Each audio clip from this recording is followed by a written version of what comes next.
So I apologize for that 1 minute and 45 seconds of the display, okay, of my incompetence. But it's just how we roll here at Alonso's blog. So I'm seeing if I'm live here. I may not be. There, yep, I am. I'm live. Good morning, rather be in Maui. Thank you. I Tree-headed Boogadus, thank you for being here. Jan, thank you. Linda, good morning. Jody Q, good morning. Look at all you guys. So I just tried to do this in StreamYard. Nadia, good morning. And I couldn't see anything. I couldn't see any of you guys, and so I'm gonna have to practice somehow by myself, like in that Woody Allen movie. Um, anyway, I'm not gonna go here. So, okay. Uh, Everyone has to start somewhere to learn. See, this is why. Okay, you guys are so helpful and supportive. I really like it. Nonetheless, the title that I had written in StreamYard ahead of time is the one here, and that is why everyone thinks I'm OSA. And so I'm just gonna. This is an off the cuff type thing because this has been going on for well, the first people to call me OSA were the int base escapees. Okay, when so prior to Marty Rathbun setting up a blog, Cajun Juju, Captain, good morning. I actually have a couple questions for you, Captain, and I'm going to. It has to do with the legal firm and Jerry Armstrong, and maybe there's a way we can do something. Who knows? Maybe they have a referral. Who knows? But Captain Juju, you don't get enough credit. Okay, so um, I became OSA when Marty Rathbun came out and set up a blog and started to contract Tricky Woo. Welcome to you. I think this is I don't recognize your screen name, so this is your first visit. Thank you for being here. Um, so, I became OSA when all of the int-based people, all of the upper management of Scientology people came out onto the, okay, I will, came out onto the internet and started to take over everything. And, I got calls from Karen De La Carriere as a guy who was on a popular anti-Scientologist who was on on ESNB, the ex-Scientologist message board. And Karen was doing what I call a charm offensive, and she was calling all of the main people on that message board and talking to them, like coordinating with them, getting them, letting first of all letting us all know that she was a class 12 auditor and that she was on the ship with L. Ron Hubbard and that she worked with Mike Grindor for many years at OSA Int, and also that she had a high security clearance with the government, and that she ran a business where she sold art online. And I remember when, as one of her, good morning, Patty, as one of her first calls, it was to me, because at that time I was a big anti-cultist, anti-Scientologist, and I was popular on that message board. So, as a quote unquote opinion leader on the internet regarding the discussion of Scientology, I was one of Karen's first targets in her charm offensive, to bring me on board and talk to me about, the types of things that I talk about and all that kind of stuff, and give me the real target. The real target was David Miscavige. It was not L. Ron Hubbard, and it was not the technology of Scientology. It was David Miscavige, and she wanted me to come on board and stop criticizing L. Ron Hubbard and the tech of Scientology directly. And during, I probably should have played along a lot more than I did, okay? Because I would have found out a lot of information.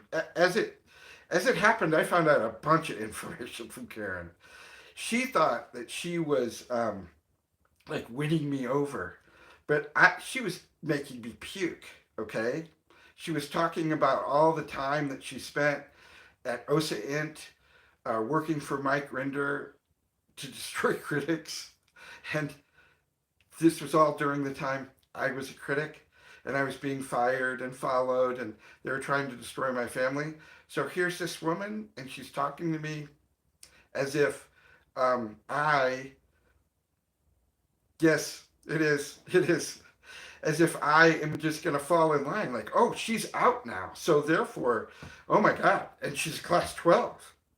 And so I need to start taking orders from this woman, and she needs to start telling me what I need to write, because obviously I've been making a lot of mistakes by criticizing L. Ron Hubbard and the Scientology tech. So she told me, like I said, she told me that she worked on high security projects for the government, and that her job was to socialize with contractors on high security projects for the government, and in order to find out if they were leaking high security and top secret information. And that's all I knew at the time. Since then, this was 2010, 2011, and since then, tons of information has filed in and filled in, like, what that conversation was about and what that section of the conversation was about. And when she told me that, all this stuff, high security, worked for OSA, things were like, you talk about red flags, okay, in my mind. First of all, there's a very firm policy in Scientology that if you've ever had a high security clearance with the government or worked in various areas of government high security branches, like the Defense Intelligence Agency, the Central Intelligence Agency, all of these government things, you cannot be a Scientologist. You can't get auditing, and you can't get training. Yet here's Karen, she's a class 12, and she's telling me that she's done all this stuff. She was married to the president of the Church of Scientology, Heber Jensch, and at that time she was getting press and all kinds of stuff, and talking about how she was the queen of Scientology. So I'm listening to this charm offensive that she's has for me, and what I should be writing about, what I shouldn't be writing about. And then she tells me that she's got this online business where she sells art. And I laugh. I laugh. And she goes, why is that funny? I said, have you ever read a John le Carre novel? And she said, no, why? I said, well, in these novels, in these spy novels, British and American intelligence, they need to get money to their operatives in a way that can't be traced, so that they can fulfill their operations, like in other countries, etc. And they mostly do that. Like, famously, John le Carre has, I can't remember the name of his character, but he sells pieces of art because art can be valued at any price. You can get a kindergartner to write in crayon, put a frame on it, and sell it for 50 grand, okay, to somebody. And so that's why I laugh. And I explained this to Karen. But I didn't suggest in any way that she might be having this art business so that the money could be laundered through it, so that she could hand out money to all these critics, like Michelle Ryan at the time. She gave her $500, and Michelle Ryan said, why'd you give me $500? There's, I can't accept this from you. And she said, I'm fine. I'm rich. Buy your daughter something nice. And you realize that what they had on Michelle Ryan was her daughter. She loved her daughter, and she didn't want her daughter taken away. So when Karen said, I'm rich, it's fine, I'm rich, buy your daughter something nice. At the time, I think that was lost on Michelle. She told me that story later, just and when ESMB was going down. But it's all in there. It's all in there. And in that conversation, I knew, like I said, red flags everywhere. And anyway, it's like black flag. No one is going to tell me what to write. And I even got into a bit of a discussion with her about L. Ron Hubbard, how all of the abuses of David Miscavige began with L. Ron Hubbard. He's the one who set up the Sea Org and created a group of fanatics. He's the one who had monthly rising prices. He's the one who did, all of the fanatical writings and everything that were designed to take people from like L. Ron Hubbard wrote that anyone 2.0 or below on the emotional tone scale deserves no civil rights of any kind. That's L. Ron Hubbard. So I tried to tell Karen, listen, Karen, it isn't all David Miscavige. Sure, David Miscavige is a violent psycho, and he's taking what L. Ron Hubbard, the seeds that L. Ron Hubbard planted, and he's definitely amping them up. But those seeds wouldn't be there if L. Ron Hubbard didn't put them there. And she could see right away that I'm not going to be playing. And this was a series of 3 or 4 phone calls. She thought that she was impressing me, and she was making me sick. So by the end of the 4th or so phone call of this charm offensive to get me to, play ball, fall in line, Mr. De La Carriere, Mr. Render, Mr. Rathbun, all this Sea Org crap, by the time that she was done with the 4th phone call, it was very clear that I was not going to be controlled by her or take any suggestions on what I should write, or I'm not going to be coordinating, and I'm not under her control, and I refuse it. And then I got onto ESMB and I told everybody what Karen told me on the phone. And there was one critic in particular. His screen name on ESMB was named Veda, and he was a long time he's still around. He's on Reddit as South End Beach, and I'm not telling anything out of school. He said all this publicly. He was also a huge critic of Karen De La Carriere, Marty Rathbun, all these int-based escapees. And I say was on purpose there.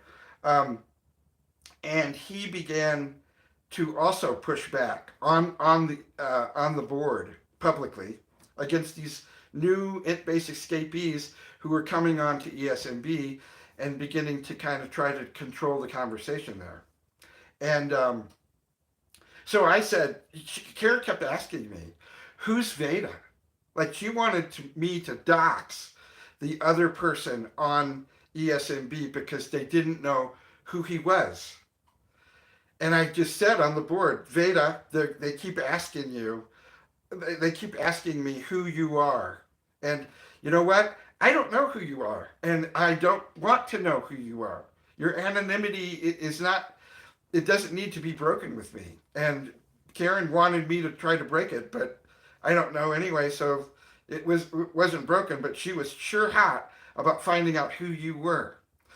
So when I did that, okay, when I not only pushed back against Karen privately, back channel on the phone, but then exposed everything that she was doing with me on the board publicly, because I could see that what was happening. I could see what was happening. And I became very much out of favor. And people started appearing on the board who were, Alonzo. They looked at my name. Get this. They looked up my name, Alonzo, from Bloomington, Illinois. And they found a guy named Alonzo who had been arrested for cocaine. And then they put on the board that Alonzo had been arrested for cocaine. And this is an anonymous ex-Scientologist. So this was one of the first OSA operations against me because I completely and totally rejected any kind of control they were going to have on me. I do not trust anyone from the int base, okay? And it's with good reason. So they could see I wasn't going to play ball. They started to do all this kind of stuff to try to dead agent me. And then I watched one of the most disappointing things about my fellow human beings that I have ever seen in my life. The board began to split, where there were people who were for Karen De La Carriere and Mike Rinder and all the new int base escapees, and those who were still incredibly skeptical and suspicious of them and did not want them to start coming under control. But remember, by this time, the board owner, Michelle, had been arrested and all her computers had been confiscated. And she knew that with these charges hanging over her head, that her custody of her daughter was in jeopardy. And Karen De La Carriere had already offered for Michelle to meet Mike Rinder, because Mike Rinder's he's out now. He doesn't run these OSA operations anymore, but he knows all about what they do. So would you like me to introduce you to him? And Michelle, under all this pressure, ran to the arms of Mike Rinder. And then things started to go really bad for me on ESNB. And as in, I couldn't write anything. I couldn't say anything without somebody saying that, Alonzo is a shit disturber, Alonzo is this, Alonzo is that. I mean, there was like 10 accounts or so, and they were all coming at me. And I didn't fucking care. Okay. And so I started batting back at all this stuff, and I started becoming belligerent. This was the first time that whole groups of people had ever come back at me. Like it was a bar fight. I'd come in, and these people who I drank with, they used to all be my friends. But then one guy came in, and then he started talking to the other guys, and pretty soon I walk into the bar, and everybody. I'm in a fight with everybody. Okay, a bar fight with everybody, and because I figured that I was this big creative writer and everything back then, I set up this scenario. No, wait a minute. First, I got drunk, and then I set up this scenario where it's a gunfight in the middle of a western town, and there's people on all the buildings with rifles, and I'm going to have a shootout with everybody. I got a gun in this hand and a bottle of whiskey in this hand, and I just made an absolute fucking ass of myself because I didn't give a fuck anymore. And so then, the next day, I'm banned. I'm banned from ESNB. I'm hungover. I feel like shit. This was around 2011. And then every single place on the internet started to talk about how Alonzo is such a shit disturber. He's probably working for OSA. This is probably some kind of thing where he's trying to get everybody to, I don't know what, not play ball, not he's disrupting the community. It's all for the bigger cause. All this stuff. This is the messaging that started coming out, and that's when I really I already had a blog, but I really fired it up, and I redid it and everything because they weren't going to be able to ban me from my blog. So I got onto Tony Ortega's website and became like one of the most upvoted people in Tony Ortega's comment section. And I was a major critic of Marty Rathbun and Mike Rinder and Karen De La Carriere and everybody else, even though Karen De La Carriere was obviously paying Tony Ortega to write the articles he was writing. And Tony Ortega was also talking about how Mike Rinder was just a former spokesman. And I would say, Tony, that's not right. He was the CEO of OSA. He ran all OSA fair game operations on all critics and squirrels. And Tony just would ignore me. He tolerated me. The commenting section he had an upvote and downvote system then. And those with the most upvotes would come to the very top, and it would be the top comment on that particular article that Tony wrote that day, and I was the most upvoted comment person on Tony Ortega's blog for, I don't know, at least 6 months after I got banned from ESNB. But then, you know, Tony's comment section uh, began to have new people, anonymous accounts, talking about how Alonzo is this and Alonzo is that. And then something happened where there is a anti-cult deprogrammer named Rachel Bernstein. She has a practice in the San Fernando Valley, and she was getting business, you know. And I'm in marketing, and I've done medical marketing, and I know that when you're a solo practitioner, you need to do marketing to get new clients. And one of the ways that she was getting new clients was to talk to Tony Ortega and be positioned as a cult deprogrammer. And so Tony Ortega did an article with her where there was a woman, a young woman, Taylor Tweed, who committed suicide. And her mother, Kathy Tweed, was contacted by Tony Ortega to write an article about her. And so Tony Ortega contacted still in Scientologist, Kathy Tweed,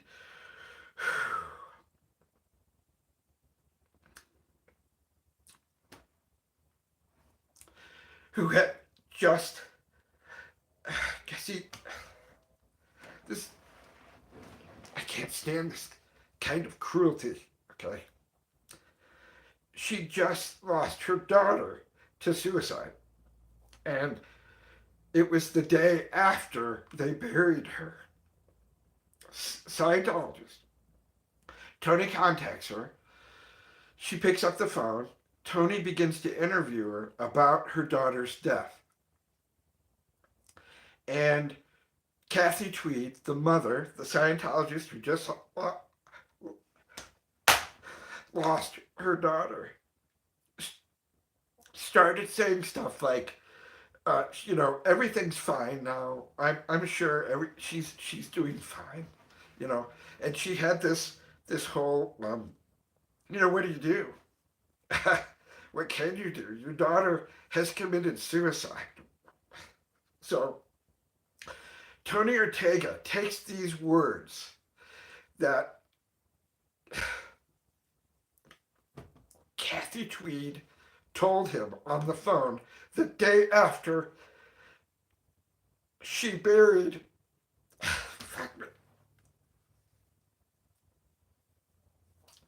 the day after she buried her daughter.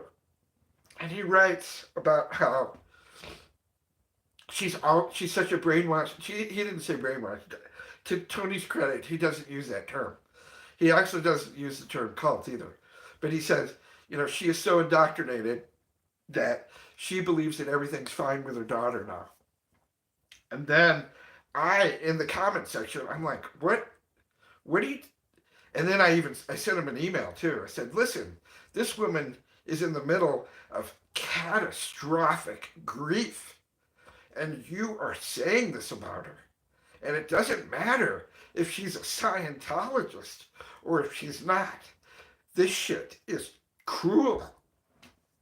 And so Tony, you know, that wasn't good. Okay, you don't do that. I might be a very popular person in the comment section, but you don't say that to Tony.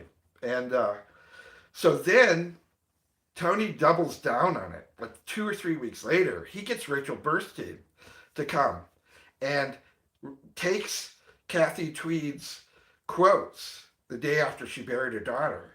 And Rachel Bernstein tells everybody, look, I'm a licensed family therapist here in the San Fernando Valley, and I specialize in cult deprogramming and the problems, the mental problems that come from being a cult member. And when I look over these words from Kathy Tweed, I can see the beginnings of dissociative personality disorder, etc., etc., etc. And I'm reading this and I'm saying, okay, here is a licensed practitioner publicly diagnosing a mother who has just lost her daughter to suicide. And Tony did this, on purpose. It's like, fuck you, Alonzo. You're not going to tell me if I'm cruel or not. You're not. And just kind of maybe the same thing that I did with Karen Carrier. You're not going to tell me what to do. I'm not going to do what you tell me, kind of thing. And so I'm bringing in this licensed practitioner, and she's going to publicly diagnose this woman who she's never seen before. And why does everybody love this? Because this woman is a Scientologist. So none of the rules of even Rachel Bernstein's license apply to her because she's a Scientologist. And so I'm like, I can't believe this. This is the cruelest thing I've ever seen. And all of these people just love it. They just love it. And so I email Rachel Bernstein, and I say to her in this email, I say, listen, I'm seeing what you wrote about a woman that you've not even met before, and it appears to me that you're diagnosing her publicly. So, and then I said this. I said, so before I do anything else, I'd like to just have you explain to me why you did this, and what was the purpose of it. So I got an email back like a couple hours later, and she is like, don't you ever contact me again. You are obviously a blah, blah, blah, all this stuff, and like freaking out. And so the next day I wake up and I have been banned from Tony Ortega's blog for threatening a woman. Okay, so there was no threat in there. The thing that might have been, taken as a threat is I need to understand more before I do anything or write anything about this. Okay, and so I've been banned, and Tony says that the reason I've been banned is for threatening a woman, and she happened to be a woman, but we're talking about a licensed therapist who has never met somebody publicly diagnosing them. Okay? It didn't even matter if she was a Scientologist. This is a mother who lost her daughter to suicide. And we have a licensed therapist diagnosing the words that she spoke to Tony Ortega the day after she buried her daughter. So those were the issues. But Tony made it into another issue, like I'm a wife beater or some other kind of bullshit, because he had to justify getting rid of me because he is going to do this. Is for Tony Ortega, this is a very important story, because this is a way to continue to discredit low-level Scientologists just for being Scientologists who haven't done anything. Like they're not in charge enough to cause any abuse or fair game. They don't fair game people. She's a public Scientologist. Okay, so I am banned now, from first from ESNB, now from Tony Ortega's blog, and hey, great.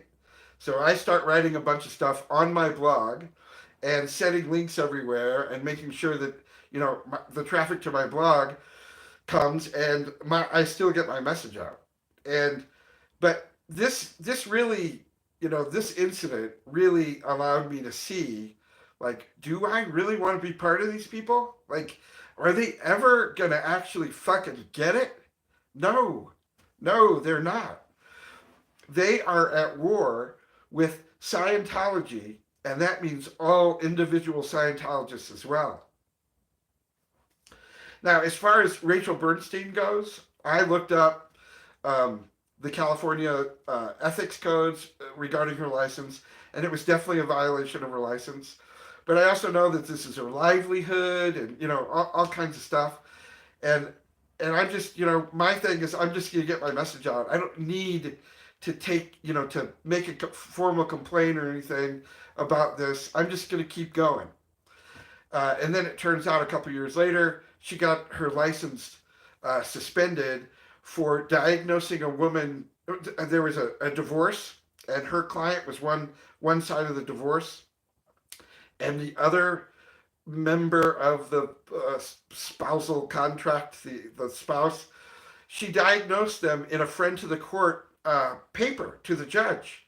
She diagnosed him as a narcissistic personality disorder or something, and she had never examined this person, anything. Like, so again, she's doing this, and she, that person made the complaint. She got her license pulled. Then she had a hearing, and she was under suspension for 6 months.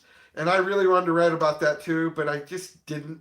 I don't need to. I don't need to go after. It's like off target, you know. And so I just stayed. I tried to stay on target. But this incident was huge for me. And if you'll notice, I'm defending a Scientologist. See? And the reason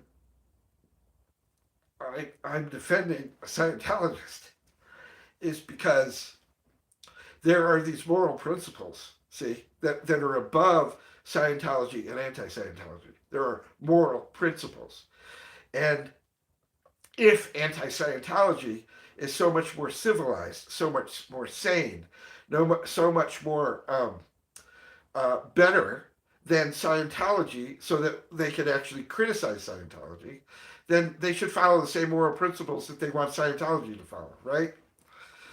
And so this is a violation of the moral principles.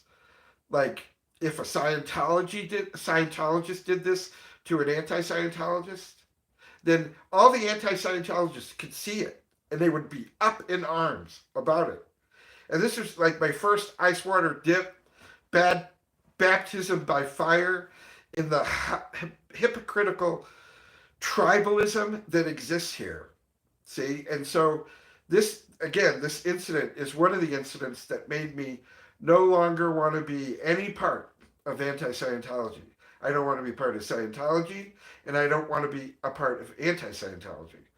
And so this was the most important thing for me to write about for the next few years, because I was learning more and more about tribalism. There's a great book called The Righteous Mind, Why Politics and Religion Separates Us, I think. And it's by a sociologist named Jonathan Haidt, Haidt, I believe. And like, I read that book 3 times. It is fantastic. It's funny. He's got a lot of original research in it, but it's all about human beings as a tribal species. So I began to see that, like, the worst parts of Scientology and the worst parts of anti-Scientology are not because of Scientology or anti-Scientology.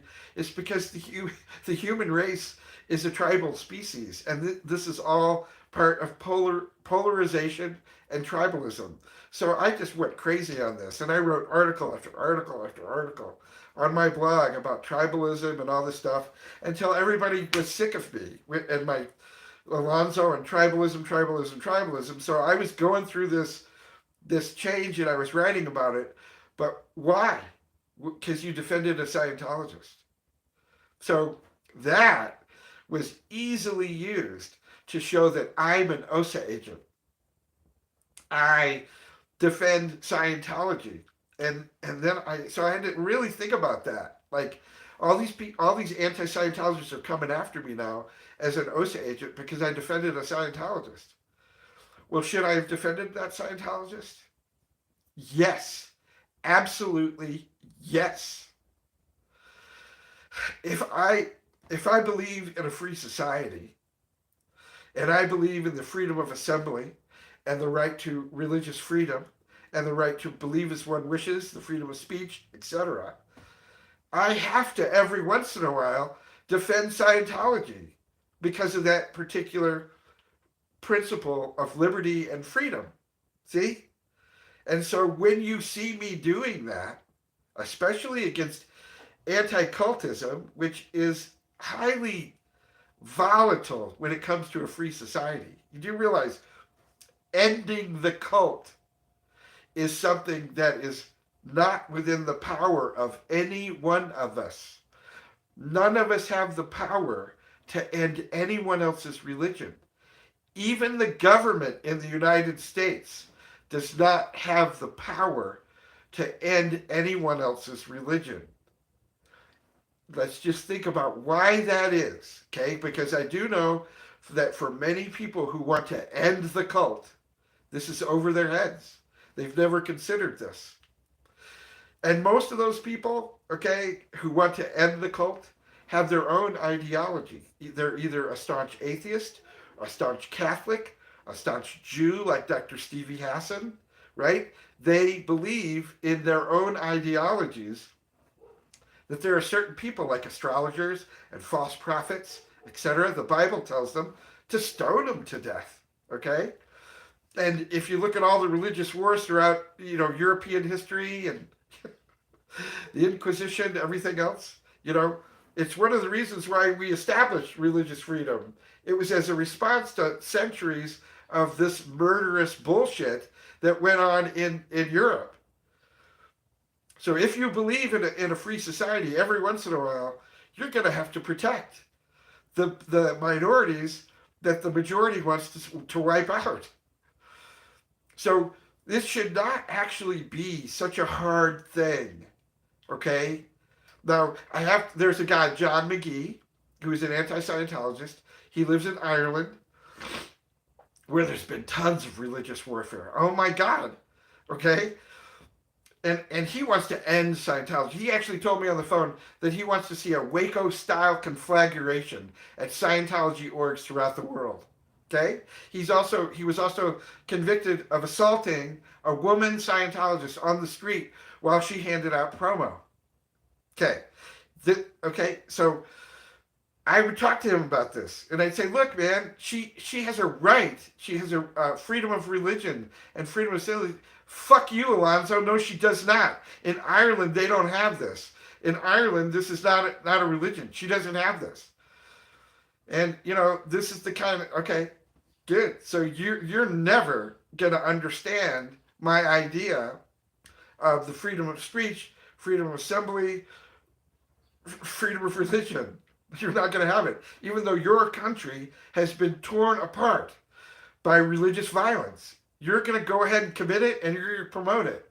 So that's why I went against John McGee as an anti-Scientologist, because not only does he threaten violence, he also commits it and gets convicted for it, and doubles and triples down on how he was right to commit violence against them.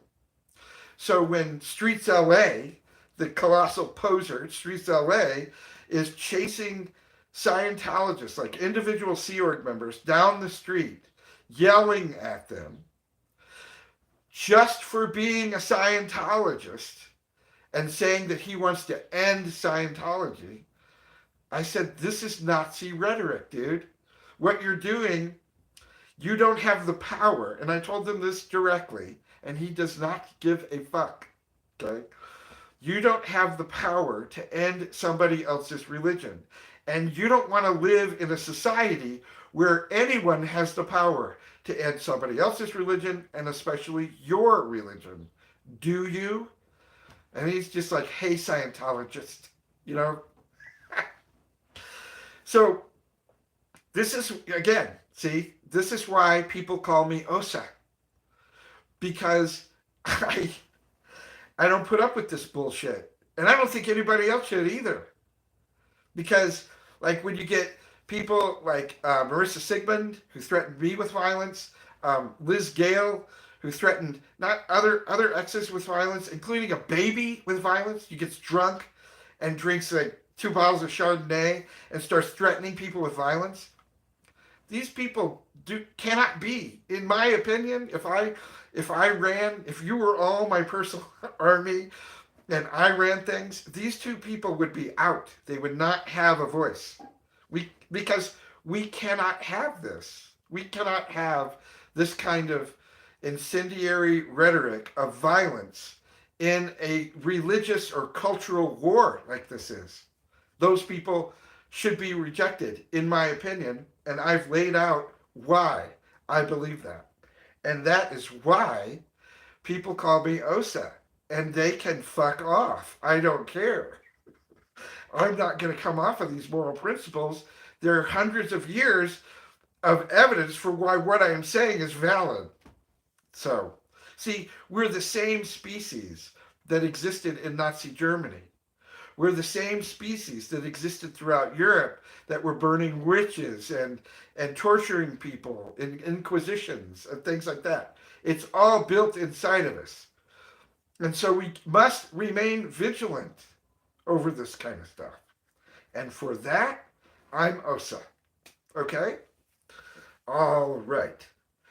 So I've ranted now for 40 minutes, and I've intentionally ignored the chat in order to get that out, to purge myself of that. And I appreciate there's 98 people here, there's 41 likes. Remember to hit the like button. I really appreciate you guys being here and hitting the like button. If you think that these types of ideas are worthwhile, then you're part of my tribe.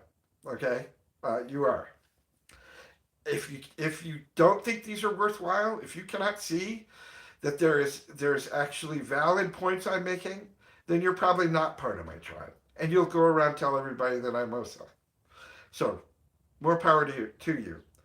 If you do though, like, subscribe, because I'm not going to shut up, and send me money. I've had people send me money recently, and I was able to buy noise canceling headphone so I can do more of this. I can communicate even more, and that person understood that, and I really appreciate that kind of support where you hear what I have to say and you want to help me say it more.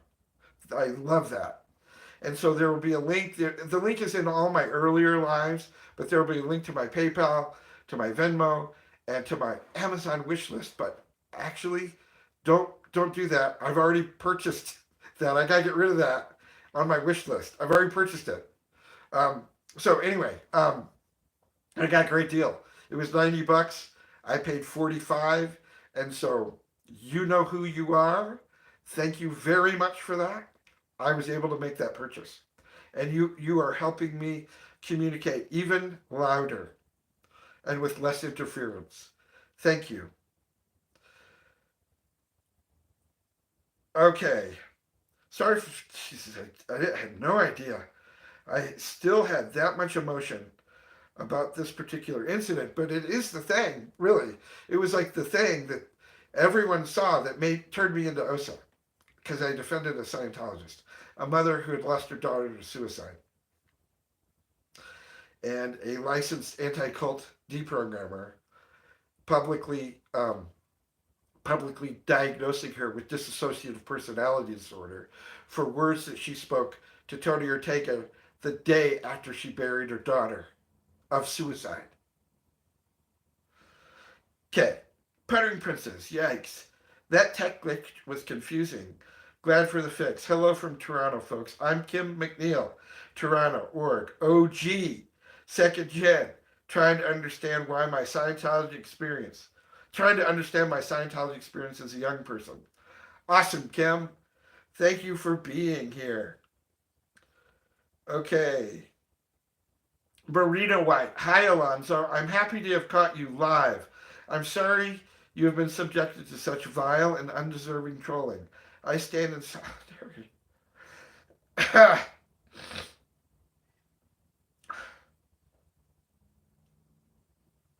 Thank you, Marina.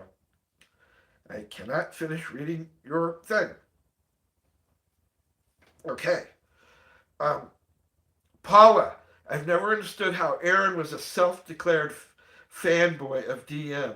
Now he's not.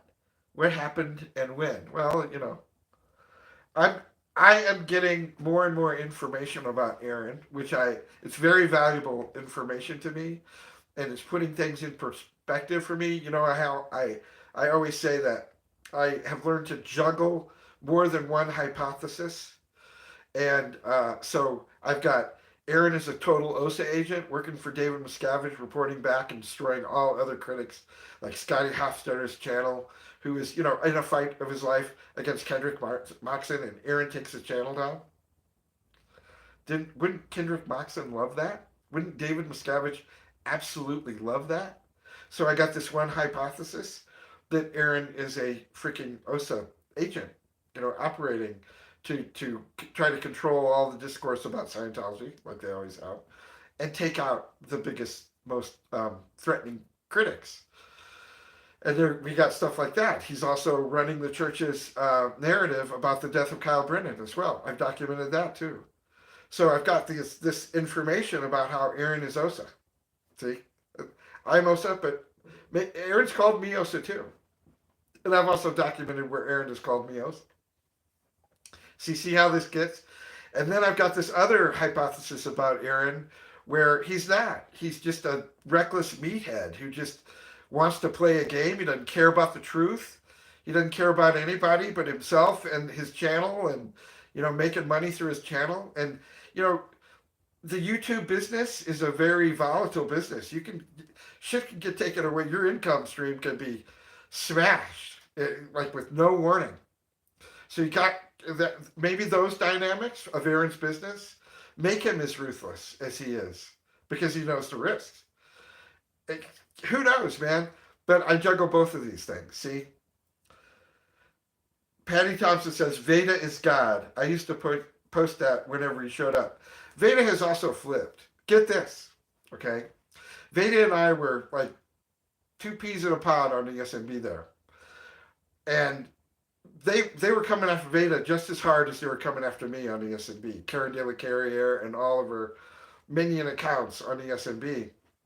And then one day, well, after I got banned, Veda started being more friendly with Karen and coming after me. And years later, I found out that Karen De La Carriere and Jeffrey Augustine had contacted Veda's landlord and threatened that kind of contact to say this about Veda, that about Veda to the landlord to try to get him evicted. And ever since then, Veda has been friendly to Karen De La Carriere and coming after me. And like to this day, he still comes after me on Reddit. He's got this theory about me, about how I'm OSA, and he just repeats it over and over and over for years and years and years. So see how like I have these thoughts about my fellow men and my species, about how a lot of us are just too, I don't know. They don't want to suffer the effects and the slings and arrows of valuing the truth and valuing a moral principle that's higher, that is higher than any side or any tribe involved in the particular fight they're in. Because you get slammed when you do that. So I'm continuing down through here.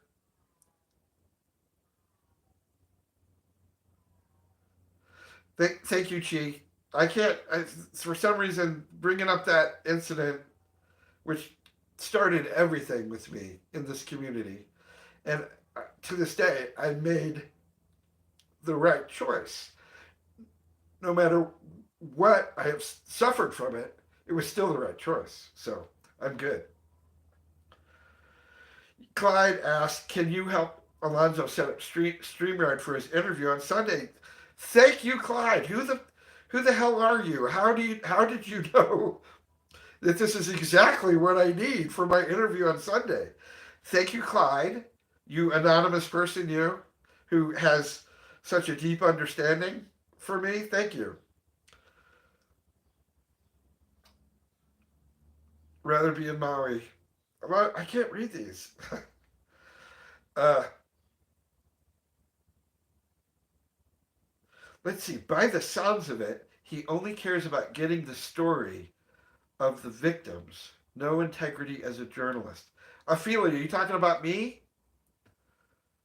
What I don't know who you're referring to. Sweaty Betty. That's the way the cookie crumbles. 111 here. Okay. All right. Coming. Pussified. Sweaty Betty says pussified. Okay. Sweaty Betty.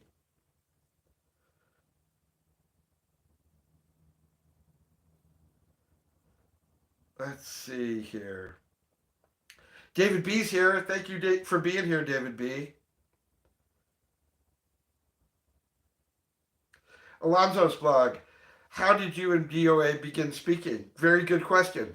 So I had kind of avoided the protest scene because it's a bunch of crap was going on that was stupid and crazy, and I just wanted to focus, on my blog and on the death of Kyle Brennan and the other M words made to look like S words, to keep those top of mind in the community. Um, and so I decided one morning just to, okay, here's this DOA guy, and he seems to be driving somewhere, and he's on the road in California, and he is fucking screaming out of his windshield, like raging. And I'm listening to this energy coming off of him, and it's real. Like, this guy isn't acting. It's real. And he's raging about having just seen some people, two girls, who came up to his van and said, "Hey, you were in LA, and we were doing courses in Scientology when we saw your van, and it caused us to look up more about Scientology on the internet, and we got out. So we wanted to thank you." So DOA is after this incident, he's driving down the street, crying and raging about how he was able to get two people out of Scientology, and I'm like, this guy is real. There's nothing fake about this guy. And so I began to watch more of it. And then I found out that, like, he was the guy that did La Poubelle, and I always thought that La Poubelle was a distraction. They used to be right in front of Cece. Now they're way across the street, and they're talking about how La Poubelle was a rape factory and cover your drinks, and okay, but DOA was a big part of that. So I kind of like, okay, all right, this guy, who knows? And then I see him come down Fountain, right past the street I used to live on. I used to live like a half a block from the complex while I was on the St. Hill Special Briefing course. And then come right up Ellerich Way and roll down his window, and there's a Scientology student walking down the street, and he goes, "Excuse me, sir, excuse me. Have you ever heard of Flo Barnett? That's Shelley Miscavige's mother. Do you know how she died? She had 3 bullet wounds to the chest and 1 to the face, and it was ruled a suicide, and it was with a rifle." So just look that up, will you please? And then he's, excuse me, have you ever heard of Kyle Brennan? Okay. So I'm like, oh my God, this guy is driving down Ellerich Way, and he is talking about M words made to look like S words, okay? And he's doing it straight on Ellerich Way. I love this guy. And then I watched him go to a AM/PM mart and start pumping gas. And then I saw an LAPD car drive up, and 2 cops get out holding their sidearms, and they've got a warrant for his arrest, and he got arrested. And I'm like, holy shit, he's arrested.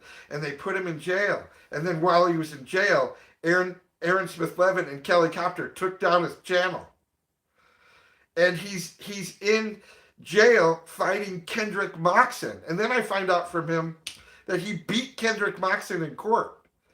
And I'm calling Jerry Armstrong, because Jerry Armstrong has had to fight Kendrick Moxon in court for decades. And I'm saying, there's this guy, Jerry. There's this guy who is fighting Kendrick Moxon in court right now. And Aaron Smith-Levin and Kelly Copter have taken down his YouTube channel. And I'm like, we got to help him. I'm saying, I have to help him.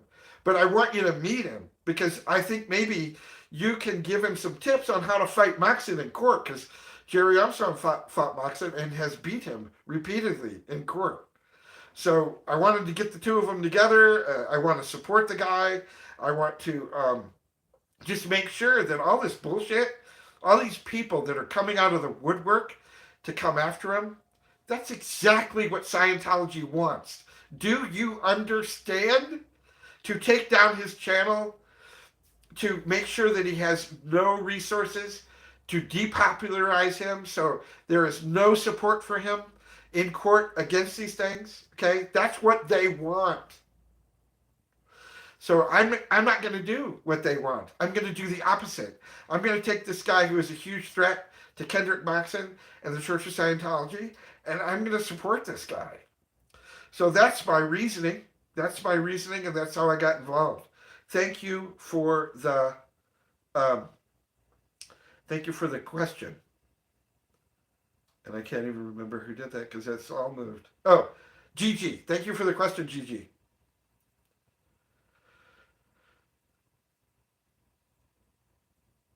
Linda, I got the point that in a free society, Scientologists can call it a religion, as I can hold the opinion that it's not exactly in a free society.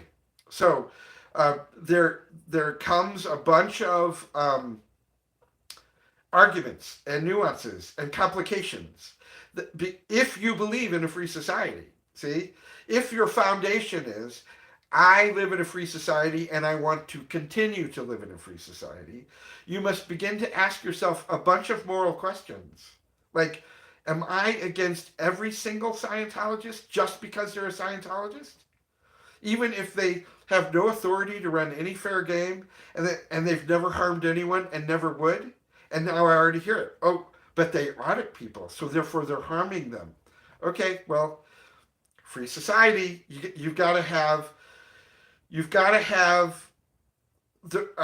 a free society as your moral foundation, and from there you can do all the moral reasoning you need to do to be able to do the right things that maintain a free society for us all, including you, and then also get rid of the people who are the criminals and the criminal abusers in Scientology. If you use that moral reasoning, beginning with a free society, you'll be able to get there. And you know where you'll get, you know what we need to do? We need to concentrate on the criminal statutes and the specific individuals who have violated those criminal statutes. Also, if we can, we need to get state regulatory agencies to examine Scientology auditing and other things and see if it's possible to get them to license auditors or to somehow insert themselves into the church's structure so that when abuses occur, they are an objective view that can get rid of those abuses from outside. We need to get Scientology to integrate more with the world around them and fall in line with legal requirements and other statutory requirements of delivering therapy in our society. That's where you'll end up. You will not chase a Scientologist down the street just because he's a Scientologist. Because you know what that is? That's religious persecution. So when you have a free society as the basis of your moral reasoning, you can get there. If you forget that in a free society, no one has the power, not even the government, of ending anybody else's religion, if you forget that, then you'll find yourself chasing Scientologists down the street because they're a Scientologist. And you'll talk about ending Scientology and all kinds of stuff. So probably unpopular, but that's my response to you, Linda. You make a valid point, and I hope I made a valid point in response to yours. All right. I am missing everybody's stuff. I really apologize for. I don't want to ignore you guys. It's just that this was a little bit more of a let's see. Maureen. You're welcome, Maureen Lafarme. It sounds. I think you're not French. I think you're Northern European, but it reminds me of French. I apologize for playing with your name like that. I like that. I like to do that. I like different ethnic groups and cultures and subcultures. Let's see. Let's get a person who is going to challenge me. I want to look for that. Afili is always up for a challenge to Alonso. Um,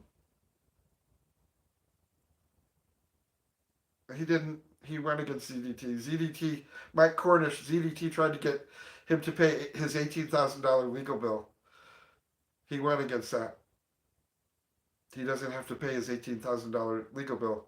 And it also was a very interesting development. And they withdrew that because because it was an attorney-client privilege. The judge asked, "Okay, can I see the bill? Like, can I see the bill? Can I see the billing and the payments on the bill for this legal bill you want me to make this person pay you?" And oh, I'm sorry, Judge, this is attorney-client privilege.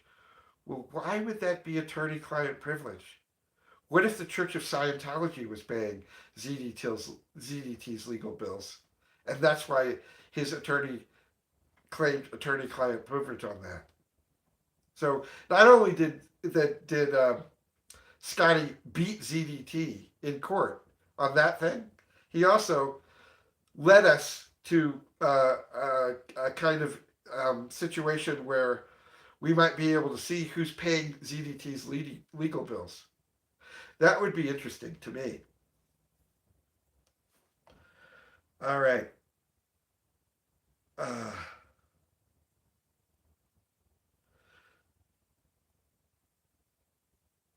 am I missing anybody's questions here? I don't want to. I don't want to miss anybody's questions.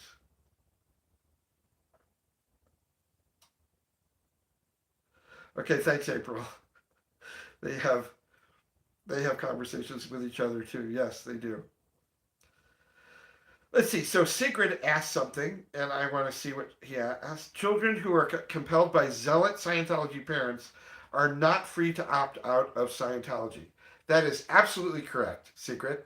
They are not free to opt out of Scientology.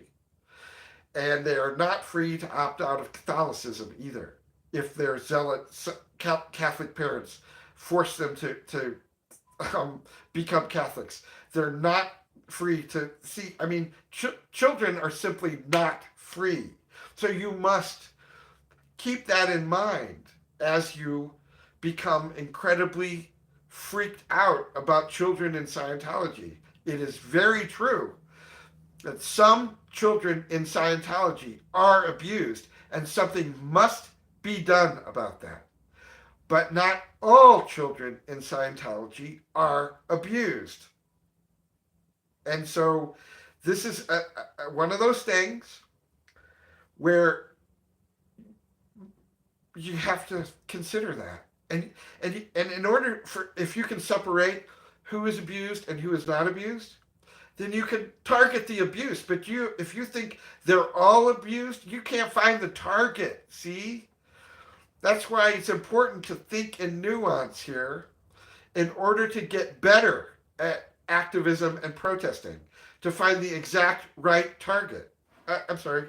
Now I'm getting all verklempt.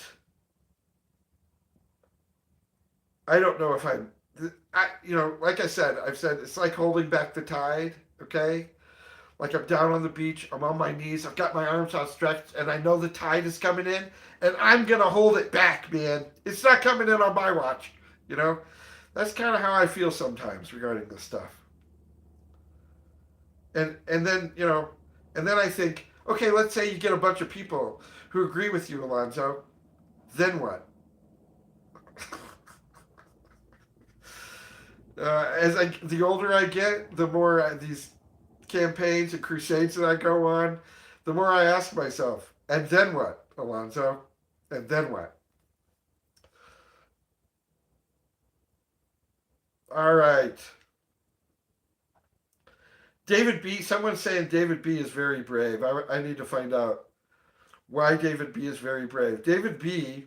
is highly rational and is a great thinker and a great speaker. But now I'm hearing he's brave. Oh, David B.'s going on with Nora later today. Ah, right. I got to see that, and I don't want this to go past that. David B., way to go. David B., what are your 3 points to take down Saito? Okay.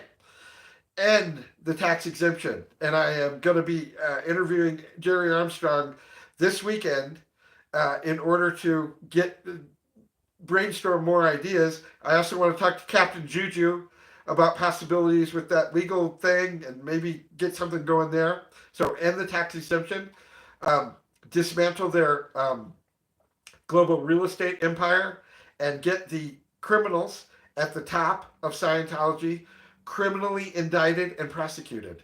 Those are my three things that I want to use to take down Scientology. And the reason that I sometimes defend Scientology is because there's no there. For a protest and activist, you can't go after Scientology for something that is legal. It might be morally outrageous to you, but if it is legal activity, it is protected activity. So if we're going to become um, more effective activists and protesters, we have to find where they're vulnerable, not where they're legally protected. Okay? So that's another part of my holding back the tide. Okay, let's see. What else here? David, awesome. Awesome. That gray area is going to get you in trouble again, Alonzo. I know it. I know. We're all tribalists, and you can't have gray areas. Like L. Ron Hubbard wrote this thing called Two Types of People. There's the person in the black hat, and then there's the bad guys are in the black hat, and the good guys are in the white hat. And that's just the way it is in this world. And then he said, and then there's those people who wear the gray hat, and they are too mixed up and too sick to be effective about anything. That's what L. Ron Hubbard wrote in Two Types of People. I'm the guy in the gray hat. But am I sick? And am I ineffective because I'm wearing a gray hat? And are there really just two types or three types of people? Or aren't there like 1 billion, 7 billion, 8 billion types of people? So thanks for that snot face.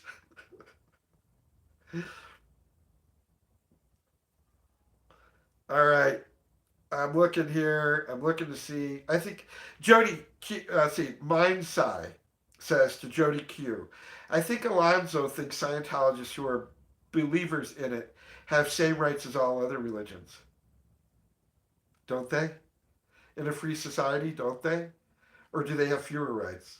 Is it legitimate to go after them for things that are legal, activity that's legal? I don't know. I don't know what your argument is, so I apologize if I'm misrepresenting it. Okay, Mike Konish, David B. Because it would be awkward to watch an interview with you and Nora while seeing her face but not seeing your face. No, it's not. It's not. It's not awkward at all. David B. does not have to be on camera to do this interview and to do it very effectively and to get everything across. If he doesn't want to appear on camera, he doesn't have to. Oh my God, this is so great, David. Uh, let's see, David B. And this is at Mike. I don't go on camera because I take care of my wife. That is constant movement on my end, and I will not distract from a creator's attention or channel that way. Also, I will not show her. Look, here's David B.'s argument for not going on camera. Is it a valid argument? Can we examine his reasoning here and decide whether or not he has a right to not go on camera?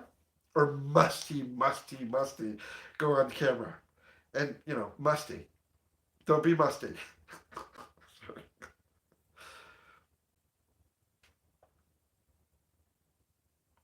The security guard, what Elrod has said about his hat. Yeah. The guy in the gray hat. Just tell him two types of people.